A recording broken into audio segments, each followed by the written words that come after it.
So, save the date because Dante Unbound has just been announced for Wednesday the 27th of March at the end of this month. That's when the wizard Dante arrives. That's when the new Endgame missions Deep Archimedea arrive, the Inaros Rework, the Omnia Fissures, Eclipse and Nourish changes, the new tile sets within the Entrati Biolab, new augments and much more. Now there is also a live in-person dev stream coming on the 22nd of March at PAX East. There is also apparently a Warframe 1999 teaser being hinted for that dev stream as well, so make sure and tune in. But along with this announcement, they've also released 2 dev workshops going over some of the quality of life changes on the way to Warframe with Dante Unbound. Expect 2 forma to show up in your inbox when you log into Warframe after the update drops. This is apparently to encourage experimentation with some of the frame changes. Think of it more as a refund for some of the forma that you may have spent on certain Warframes like Mirage, like Inaros, or maybe having Nourish subsumed onto frames that you may now want to change. So let's just jump into what those dev workshops are about. First off, let's start with the Nourish and Eclipse changes because we have the values for the subsumed Nourish nerf now.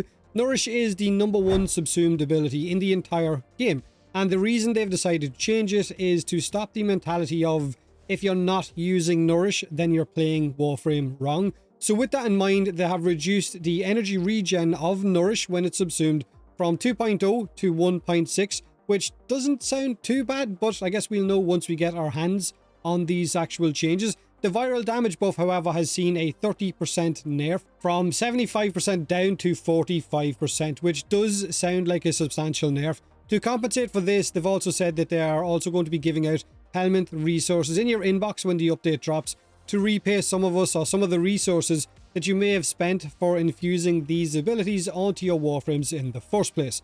Now, is this the end of putting Nourish on your favorite frames? Probably not. Even with these changes, this is more than likely still going to be one of the go-to subsumed abilities in the entire game. Now, they've also changed Gara's passive.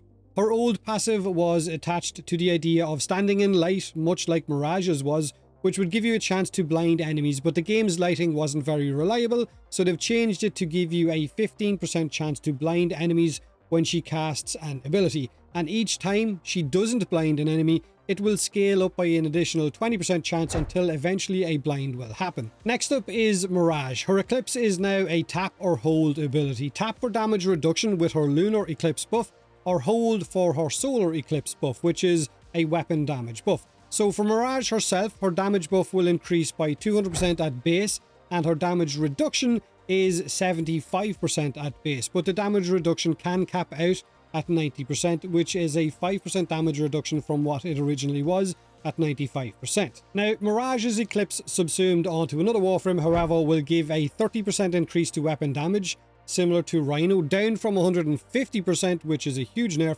and the damage reduction caps out at 75%. So this was the big talking point when this was first announced over the last few weeks. Why would you ever use Eclipse now over Roar? And the short answer is you really wouldn't unless you wanted the option to switch from damage dealing to, I guess, damage reduction mid-mission. Roar is better when it comes to ability and weapon buffing, their damage output, while also double dipping certain status effects. So whichever of these 2 abilities you want to choose is entirely up to you. However, I personally would probably just stick with Roar. Now, Mirage's Prism ability is also going to be affected because of those changes to the lighting and how it affects Mirage, because now it synergizes with her Eclipse ability. When her Solar Eclipse is active, when you cast her Prism ability, it will deal a 100% increased damage. If her Lunar Eclipse, the defense buff, the tank buff, is active, then her Prism will cost 50% less energy after efficiency mods. So Eclipse and Nourish are definitely taking hits, but exactly how they're going to be, I guess we won't know until we get our hands on them. This is just us looking at paper stats. Now, Loki's Decoy will now absorb 15% of the health and shield of enemies within range of it once it is cast. It will also draw 15% of enemies within 15 meters, scaling with ability strength and range, making it much better at higher levels than it was previously. Now remember, Loki is also getting new augments for this, which will spread 3 status effects, not 300, which was a typo, to enemies near to it. Loki's switch teleport now also no longer roots Loki in place and grants him a movement speed boost after casting the ability, or after finishing the actual, I guess, switch teleport.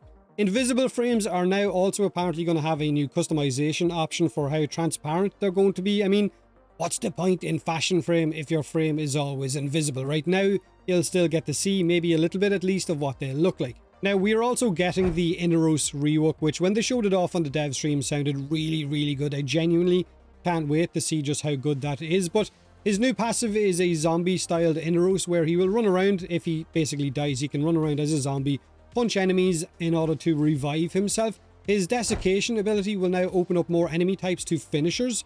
His sandstorm ability has been completely overhauled to make him invulnerable when he's casting it and spinning round and round. He will pull enemies in. He will open them up to ground finishers by pulling them underneath his feet. And the, of course, Sandstorm as well will also heal Inaros for each enemy that gets caught up in it. So that alone sounds really, really good. Now, his Scarab Shell ability, which was originally attached to his fort, is now the third ability, is basically his armor channeling ability, but he can move while putting the armor on himself. It's got increased armor values and it will scale off your Inaros' power strength. And of course, it will make him immune to status effects as well. Now, his new ultimate, his Scarab Swarm ability, will now deal corrosive damage, which scales off the maximum amount of health that your Inaros has, and enemies killed by this have a chance to spawn a Scarab Kavat or Kitty that will also spread the Scarab Swarm and independently run around attacking enemies.